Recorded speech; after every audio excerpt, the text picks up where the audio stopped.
Salut à tous! Samedi 2 octobre dernier, nous étions à la Kerner Team dans le 18e arrondissement pour assister au stage organisé par Norman Paresi. L'intervenant du jour, Juan Carneiro, n'est autre que le coach de Douglas Lima qui combattait la veille au Bellator 267 mais qui ne put être présent suite aux blessures infligées lors de son fight contre Michael Venom Page. Enseignement, technique, effort, un après-midi à la Kerner Team, let's go!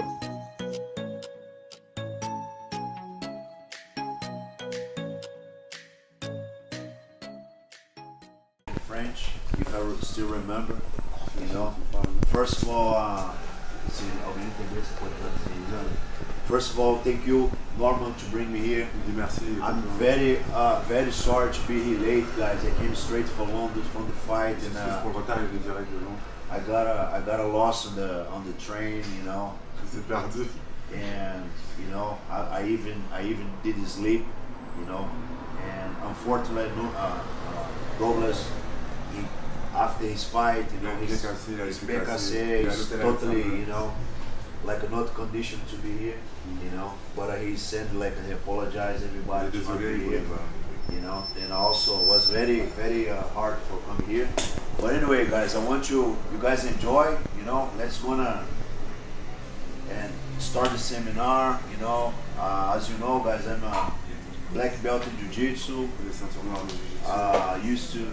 Used to fight for UFC long time ago, you know, training with all big names in the sport. Au Japon, à l'UFC, il fait partie de la BTT, Minotaur, tous ceux que vous connaissez, c'est sérieux. Alors,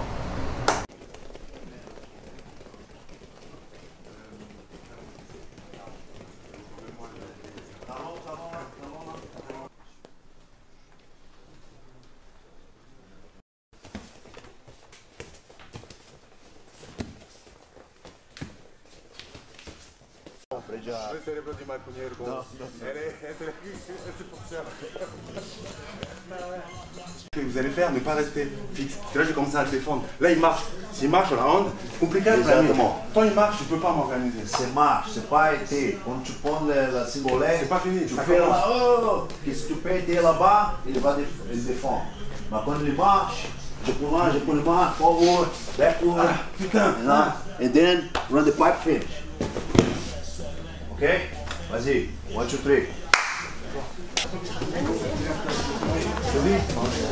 Vas-y, ouais. Non, la tête c'est inside. La tête c'est là. C'est pas outside. La tête c'est là. Non? Alors, Tom, c'est bien ça? C'est ça. Comment ça va? Ça va très bien, très Alors, content d'être là. Qu'est-ce que vous faites là en fait? Vous êtes venu suivre un stage, c'est bien ça, ou vous êtes de la Kerner? Je suis pas de la Kerner, je suis avec la team de Norman Paresi et on vient là pour progresser parce que là on a la chance d'avoir un grand champion avec nous, donc on va profiter. Un grand champion, c'est-à-dire? Un grand champion avec une belle carrière, exemplaire et puis qu'aujourd'hui est encore actif. Donc, on va prendre de son expérience. Vous faites du MMA depuis combien de temps? Alors moi là-bas je suis boxeur, je suis kickboxer et je me suis mis au MMA récemment avec Norman qui m'a mis dedans et qui m'a mis de passion là-dedans du coup. On vous retrouve bientôt sur une carte en MMA? Bientôt ça va venir très vite j'espère. C'est quoi votre pseudo? Mon pseudo j'en ai pas encore pour l'instant. Mon coach il me dit que je suis un sauvage à l'esprit discipliné. C'est un peu long mais ça me définit bien. Ok, bah on va te suivre hein, forcément. On est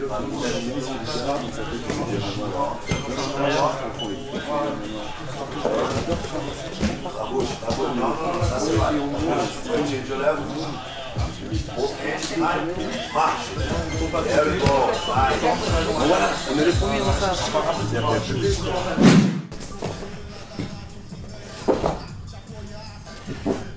Turn.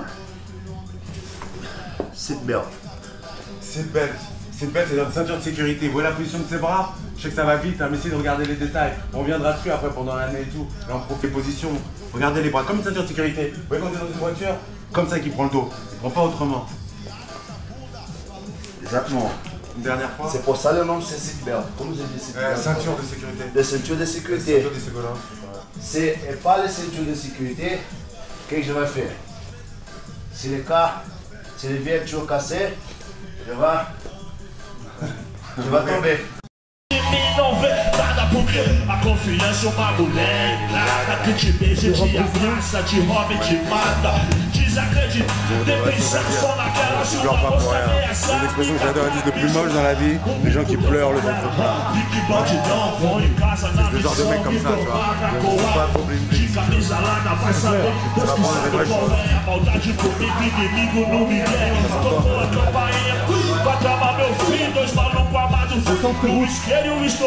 Dans le ventre, hein. Mais après le bon endroit. Ça sonne pas là, ça sonne de là. Ça la tabala. Vadia mentirosa, eu nunca vi, deu uma faia. Espírito do balcão que você quiser. Caralho que eu nunca fui, é o seguinte, ando certo pelo certo, como 10 e 10 é 20. Já pensou, quando se eu tô com meu filho no sofá, de vacilo desamado era aquilo, sem culpa e sem chance. Tenta abrir a boquinha nessa sem saber. Você vê? Vida louca. Mas a vida real é bem menos contagiante do que a vida artística, rapaz. Ah, se a vida fosse sempre assim. O show. Ah, se a vida fosse sempre um show, como seria bom. A segunda-feira é dia de preto, tá chegando, tá pertinho. É, mas a rua até tá. Até quem passou pano e mostrou pé de pé. Passa por malandro, existe a cada 10. Se ganha maldade, pecado capital é vaidade, mas se é pra resolver, se envolver, pra meu nome eu vou fazer o que? Se cadeia é pra homem, malandrão, jamais ninguém é como se quer guerra, será se quer paz, querem novo mais, é o que é, rastejando no chão, sempre embaixo do pé, e fala uma, duas vezes, se matar até três, da quarta. Eu já fez, eu sou guerreiro do rap, eu sou criado pra voltar, estou aqui de passagem, vida louca. Eu não tenho totalmente a justiça. Causa é legítima, que o rap faz o código dos louquitos robóticos. Por um sorriso de criança, meus parceiros. Você vem na presença, talvez até confusa, mas nem olha de defesa. Ils sont bons bien, hein. J'ai rien à voir là-dedans. Ils sont tous les deux consentants. Mas eu te preciso for do paraíso, outro dia do juízo, pastor. E liga e os irmãos, é o ponto que eu peço. Favela, fogão, me cortamos nos versos, vida louca. Encore une minute les gars, une minute. On continue, on répète. Oh, Une minute. la pression en plus.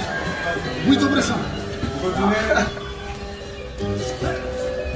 Alors Théo, nous sommes à la Kerner Team, tu vas suivre un stage. Est-ce que tu es d'ici d'ailleurs? Non, je ne suis pas d'ici, je suis comme Tom, de la team de Norman, est arrivé, donc ça se passe bien là-bas. Et on est venu rencontrer un grand champion qui est un exemple dans le sport. Et voilà. Et qu'est-ce que tu attends de ce stage? Sortir avec un petit bagage technique en plus, et voilà, s'amuser un peu. Voilà, c'est ça. Alors toi, tu es plus du sol? Moi de base je suis lutteur judoka et je me suis mis au MMA principalement avec Norman parce que ça s'est passé bien, comme au Tom ça a accroché bien. Donc, Plus de judo? Judo, après j'ai fait du la boxe, taille, un peu. Un petit peu. Ouais, un peu de tout quoi, mais principalement judo jiu-jitsu. Ok, très bien. Donc bon, finalement tu es complet là maintenant pour le MMA? Pas encore, mais on apprend, donc on est venu pour ça. C'est bientôt la suite en pro ou pas encore, plutôt amateur? Espérons, ouais. On verra comment ça va se poursuivre la carrière, mais on veut bien quand même. Est-ce qu'on va te voir au Bellator, un de ces quatre? Dis-moi. Est-ce que c'est un rêve à cocher? Ah, Bellator, non, plus loin. Ah, UFC, hein, on est d'accord. Toujours. Faut toujours voir loin, après, même si on s'arrête petit, c'est bien. C'est toujours ça. Et il est comment Norman comme coach? Ah, super cool, on s'entraîne bien, on rigole. Fais gaffe, hein. Écoute, c'est le communisme ici. C'est tout. Super, c'est top, ça va. Il est sorti, tu peux dire la vérité. Non, ça se passe bien. Franchement, c'est top. C'est un coach, on donne un petit bagage technique, un gros bagage même, je dirais, parce qu'on est venu avec presque rien. Et là, on progresse petit à petit. Ça fait quelques mois qu'on progresse doucement et voilà, on continue à progresser. Ok, c'est quoi ton pseudo? Mon pseudo, j'en ai pas encore. Bon, on le définira avec Norman, mais pour l'instant, c'est juste le gars baraqué. Je vais donner aussi des petites idées aussi, je pense. Hein. Bon, tu verras. J'en ai plusieurs, mais bon, on verra avec Norman. MMA, c'est pas la lutte, c'est pas le judo. Oui, effectivement.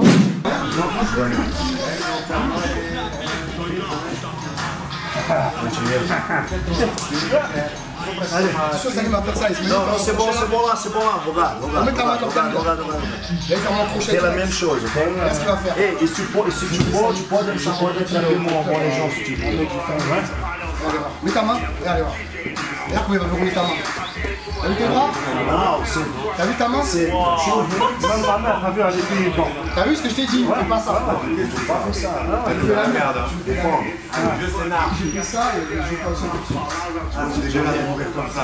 Devant les caméras. Même tapé, tu vois, j'étais à la télé, à la cam. Tu prends ton peu pour nous, frère. Et même, par exemple, les Illuminati, s'il vous plaît. Quand je tombe, guys, j'étais là. Je prends les premiers crochets. D'accord? Je suis là. Hein? La position de caca. Je prends les crochets. C'est tout. J'ai vu beaucoup de gens faire ça. Pourquoi? Ici, c'est facile pour Sidney défendre le choke. C'est à défendre. Maintenant, non. Par exemple, you, let me see another one. Maybe you. You have a long legs. I like it. Look. Je fais mon genou là et son hanche, c'est fermé. Même là. Et après, je commence. Il commence à défendre, il est oublié. T'as oublié, Sidney? Si. Porque ele vai estar tous les jours là. Mais quand je suis là,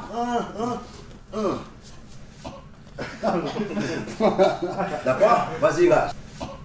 Brésilien et l'Italie. Pourtant, ça c'est bon. Bonne question. C'est une vieille question. Putain, t'as old school, toi. La rivalité. rivalité, c'est un PC pour savoir quelle art martial c'est mieux. Pour l'efficace. Et les mecs qui entrent en lutte livre, le lutte livre c'est mieux. Les mecs qui entrent en jiu-jitsu, le jiu-jitsu c'est mieux. Et à l'époque, un groupe de jiu-jitsu brésilien avec les luttes livres. Les jiu-jitsu brésiliens cassaient les luttes livres. Ça c'est les vérités. Regardez. Murilo Bustamante, Fábio Gurgel et Walid Ismail. C'est 3-0. Redis-leur les noms qu'ils connaissent. Mas avant ça, Eugênio Tadeu cassait Ivan Pitangui.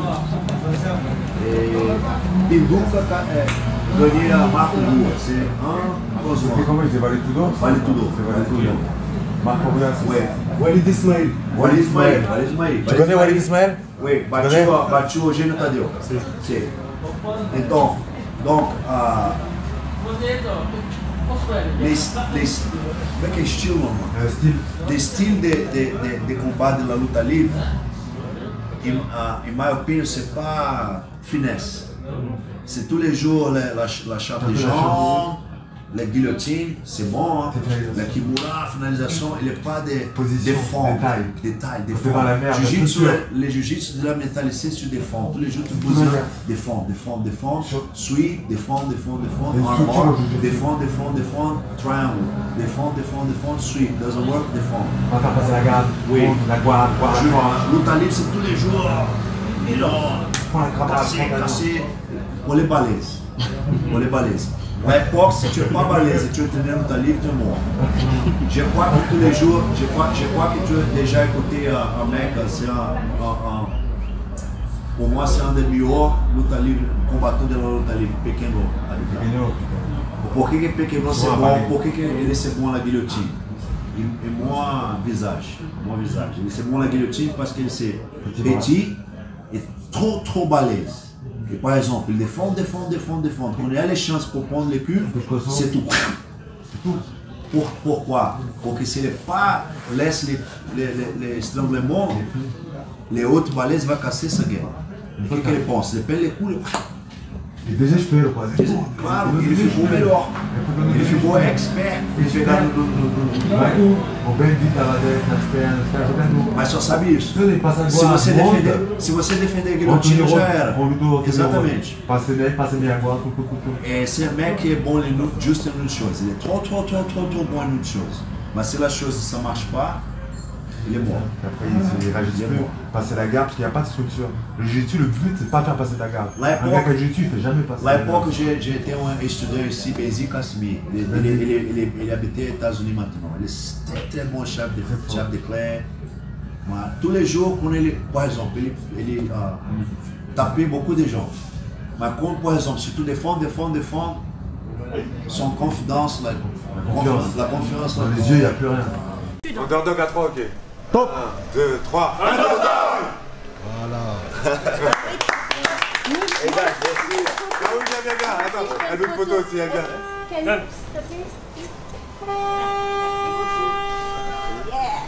Comme. Je te cache pas. Non. On le refait, s'il vous plaît. Ouais. Allez.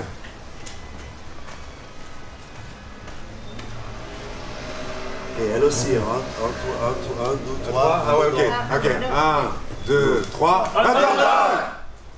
Oh ça. Super. Alors aujourd'hui, nous sommes venus à la Kerner Team pour rencontrer deux personnes. On va dire deux personnes en priorité. Mais on a monsieur Juan Carneiro, dit Jucan. Jucan. C'est ça, hein? Yeah, c'est ça, exactement. Et également l'organisateur du stage de MMA, Norman Paresi. Norman Paresi. Ça va? Bien. Que vous avez déjà vu, hein, on s'est vu sur RMC, ouais. c'est ça, hein, et depuis on se lâche plus apparemment, c'est apparemment. Ça? Très bien. Alors en fait, j'aimerais savoir comment tu arrives à faire venir une personne comme celle-ci qui a un palmarès quand même impressionnant. Ouais. C'est la famille. You know, quand j'ai habité ici à Paris, Norman c'est comme un fille. Et normalement, quand je reviens au Brésil, il revient aussi, il habitait avec moi là-bas, un peu à Atlanta aussi. Et non, après, j'ai changé ma habitation pour les États-Unis et il passait un temps avec moi là-bas. C'est comme la famille. Et je pense que notre amitié, ça va rester pour beaucoup de temps. Ça va pas arrêter maintenant. Et en quoi c'est important pour les combattants français de participer à ce type de stage? Je pense que c'est vraiment essentiel parce que c'est un sport qui est nouveau ici, mais qui est ancien ailleurs. Et le jiu-jitsu brésilien, c'est plus à prouver. Dans le MMA, c'est indispensable. Les techniques de lutte, de sol. Et on le voit en MMA français. Souvent, quand on perd à l'étranger, c'est face à des lutteurs. Parce qu'il y a beaucoup de striking en France, très bon. Mais le MMA, c'est pas ça. Quand tu es contre la cage, bloqué, que les coups arrivent, les coudes, il faut la lutte, il faut le jiu-jitsu. Et moi, j'ai jamais été mis KO dans ma carrière, j'ai eu de la chance. C'est grâce à la lutte, c'est grâce au jiu-jitsu, parce que j'ai pu m'en sortir. C'est ça qui m'a sauvé.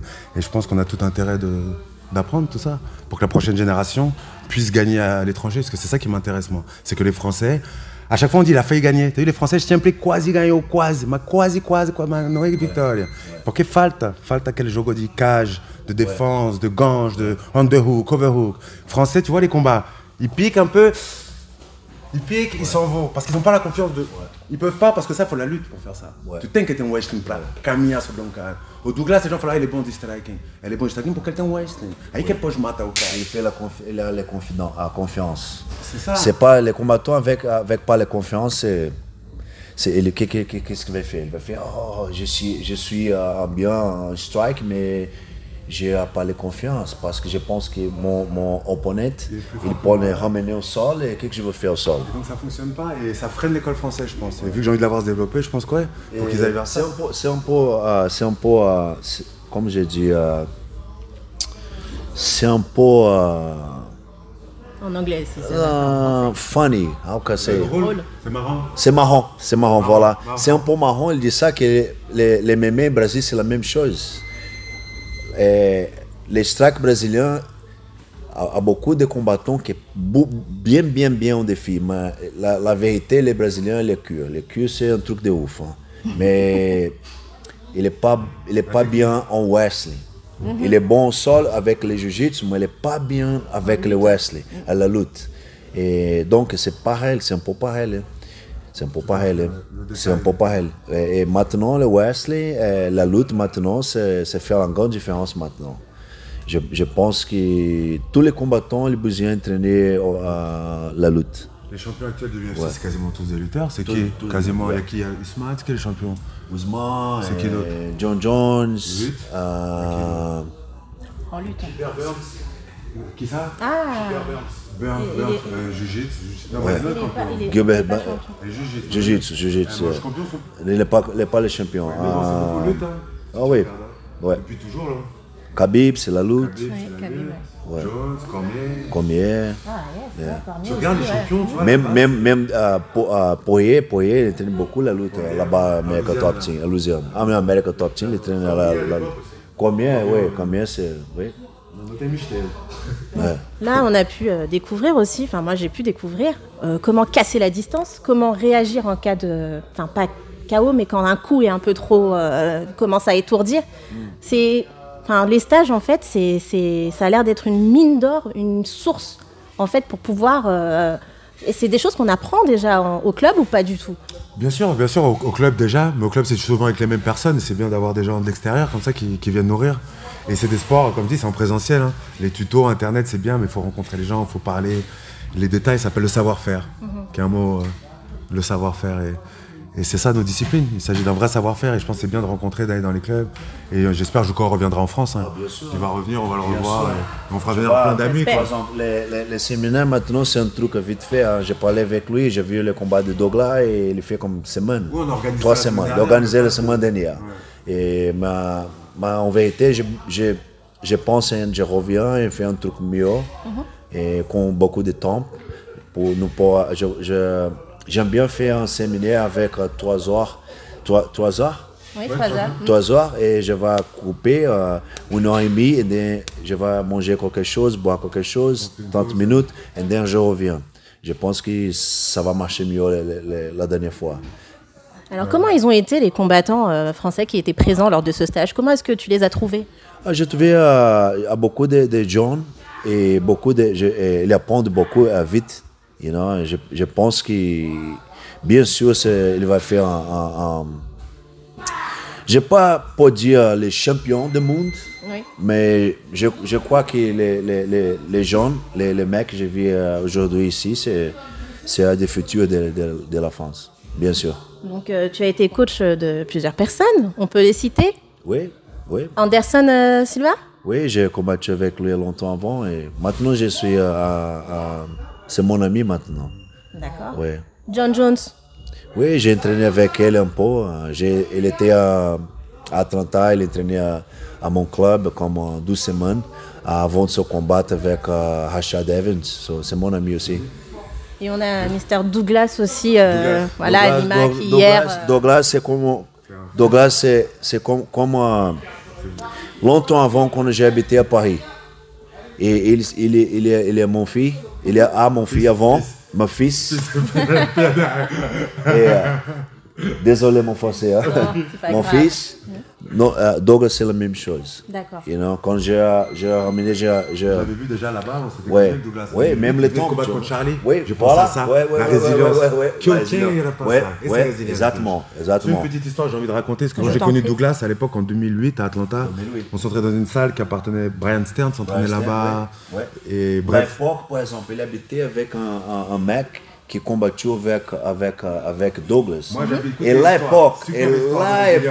l'époque, Douglas, après son combat, Douglas venait avec moi et dit, du coup, j'ai besoin d'entraîner avec toi enfant.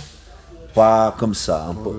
Maintenant, j'ai besoin de représenter ton nom et j'ai besoin de guidance. Je dis, vas-y, on y va. Moi j'habitais avec un mec, j'avais un roommate qui s'appelait Charlie Blanchard, qui était un lutteur de la TT. Il avait combattu Douglas dans un show local, je crois en Floride, ils avaient combattu. Jacksonville. Non, Atlanta. Ah, c'était Atlanta le combat? Oui, Atlanta. Regarde, hasard, je connais pas Douglas encore. Mon roommate, il combat Douglas, il le bat. Il beat him decision, wrestling. Douglas est fort, mais beaucoup de striking à l'époque. Muay Thai, quasi 100% Muay Thai. 100% Muay Thai. 100% Muay Thai. Ceinture violette. Et Charlie là-bas, le bas, derrière ça, moi je connaissais déjà Jukao, je vais m'entraîner à Atlanta, je rencontre Douglas. Donc je vois que Charlie l'a battu. Dans ma tête, je me dis bien, parce qu'il n'est pas facile, bien. Et les années passent. Et Charlie, bah, il n'a pas travaillé. Il a fait la fête. Je ne sais pas ce qu'il fait, mais il a fait la fête. Ouais. Et regarde maintenant. Et Douglas, bah voilà, c'est tout. Mais sur le papier, Charlie était là. Oh oui, la résilience. La résilience. Charlie, il était la là. Résilience. C'est un bon exemple que Normand a parlé maintenant. C'est la résilience. La résilience, c'est tout. Parce qu'il n'était pas meilleur, Douglas. Ouais. Pas meilleur vu qu'il a perdu. Ouais. Mais. Voilà. Mais justement, comment est-ce qu'il va, justement, Douglas, là, suite à cette défaite voilà, puisqu'on a vu le scoring, comment il va? Avant, je parler avec Normand, avec le monde. Maintenant, c'est tout différent. Hein. Comme un mec qui battu un autre, donne la chance pour la revanche en son ville. Ça veut rien dire. C'est Douglas qui a battu. La ceinture à l'Atlanta. Ouais. D'accord, il devrait venir à Atlanta. C'est. Douglas, c'est C'est un piège. Ouais, c'est dur. Hein. Ouais. Comment est-ce que Christian? Chrétien. Christian enfant. C'est un bon. C'est un mec qui a cul de la famille. Il est tout droit. Il dit, ah ok, je vais combattre ton ville, c'est pas de problème. Il refusera non, les Infosien. Infosien. Et c'est ça, des fois, il faut des protections, c'est compliqué. Compliqué de business, tough business. C'est un business aussi, hein. C'est du sport, mais c'est également un business. C'est smart, but you have to have good surrounding. Mais il y a beaucoup à perdre en plus, hein, quand même. Il y a de l'argent financièrement, et l'ego, la fierté, c'est du travail. Hein. They work a lot for the fight. It's no joke, hein. But you know. Next one. Ok, bon, bah, je pense qu'il nous reste combien de temps? Tu peux conclure? Je peux conclure? Ah ouais, bon, c'est bon. Alors, ben, on va s'arrêter là pour aujourd'hui, parce que je reviendrai la prochaine, hein, puisque vous dites qu'il y a une prochaine un jour. On va faire un stage. Voilà. Bien sûr. Maintenant, le MMA, il est légal, il est à côté, 10 heures. Bien sûr. Je cherche à revenir ici parce que maintenant, les MMA ici en France, finalement, c'est légalisé. Enfin. Finalement. Merci. Et je peux dire que je suis un mec qui a combattu beaucoup en France pour légaliser. Merci beaucoup. Ouais. Merci. Longtemps avant, j'étais là et me manque beaucoup qu'on à l'époque, j'ai pas d'événement ici. Hein. Et après, l'événement a commencé avec pour pas frapper le sol. Oui, pancrace. En pancrace. Déjà c'est bon, mais c'est pas le même. Et maintenant c'est tout bon. Et j'espère qu'il y a beaucoup d'événements ici en France. Et former tous les champs. Il y en a plein, il y en a de plus en plus. Et c'est un vrai bonheur. Mais en tout cas, de toute façon, on se croisera sur les événements à nouveau. Et moi, je vous dis vraiment merci parce que c'est l'une de mes premières pour le stage de MMA. Alors, j'ai vu pas mal d'entraînements, mais j'ai trouvé ça riche en informations. J'avais trop envie de participer, mais j'ai compris pas mal de choses. En fait, quand je regarde les combats, j'ai vu justement cette technique-là de genre tu rentres directement quand tu t'es pris le coup parce que ça, j'ai compris. Il y a aussi pas mal de choses au sol qui étaient vraiment hyper intéressantes. Pas mal de... Vraiment, merci. J'ai appris plein de choses. Voilà. Donc, au plaisir. Norman vous donnera rendez-vous prochainement pour un stage avec Mr. Joukan. Merci beaucoup. Merci à tous. C'est Juan Carneiro. Juan Carneiro. J'ai bien dit. C'est bien. C'est Joukan. Oui, Joukan, sinon. Joukan. C'est pas Joukao. Préféré qu'on dise en Juan français, Carneiro. Non, comme tu veux, c'est pas de problème. Ok.